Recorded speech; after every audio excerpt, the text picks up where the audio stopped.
opinion, what's the biggest mistake families make with money?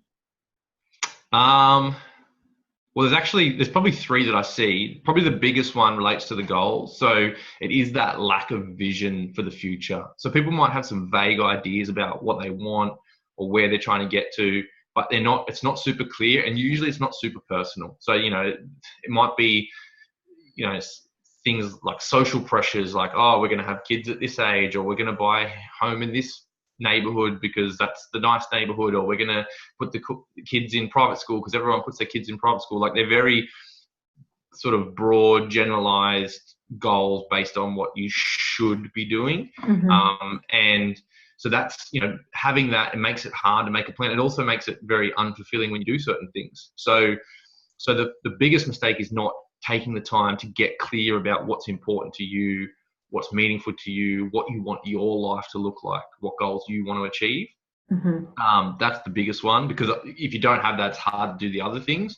But the other two is, not having a plan. So, like, just not making a plan for their money at all, and then wondering why they're not making progress. Without a plan, failure to plan to fail. And it's so true. But usually if they don't have a vision, they don't bother to make a plan. And then the last one is not really making the effort or having that proactive mindset around actually, getting where they want to go with their money. So again, no vision probably means no plan, means no effort. But if some people I've met have not really got any goals, but they thought, oh, we should probably do something with our money. So they go and invest in property, or they go and invest in shares, or they try to do this, they try to do that. But they usually then do something, and then it's like they get this idea of set and forget, which is just a myth. And they just sort of go, oh, that's been ticked. I've ticked that box. I don't have to do anything anymore. It's like, no, just like your relationship, you can't just get married and then stop talking or stop putting in any effort. It's the same with your money. You can't just do something once and stop. It's an ongoing effort. It's an ongoing, if you want to make ongoing progress, you have to put in ongoing effort, and you have to keep turning up and improving and adapting to keep making progress. So they're probably the top three, but definitely not having goals sort of kickstarts all of that. Perfect. Wonderful.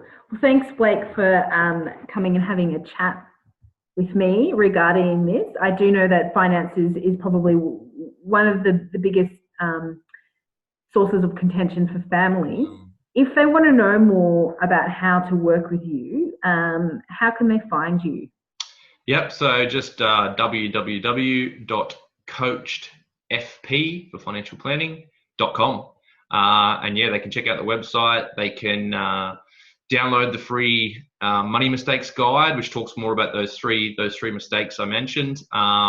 They can also download a copy of the family financial scorecard, so they can get an idea of where they're currently sitting with their financial planning and where they need to improve. So they can download a copy of that and get started there. But otherwise, just feel free to touch base, shoot me an email, and happy to have a chat, see if I can help. Perfect. Wonderful. Thanks, Blake. No worries. Thanks, Julia. Bye. Bye.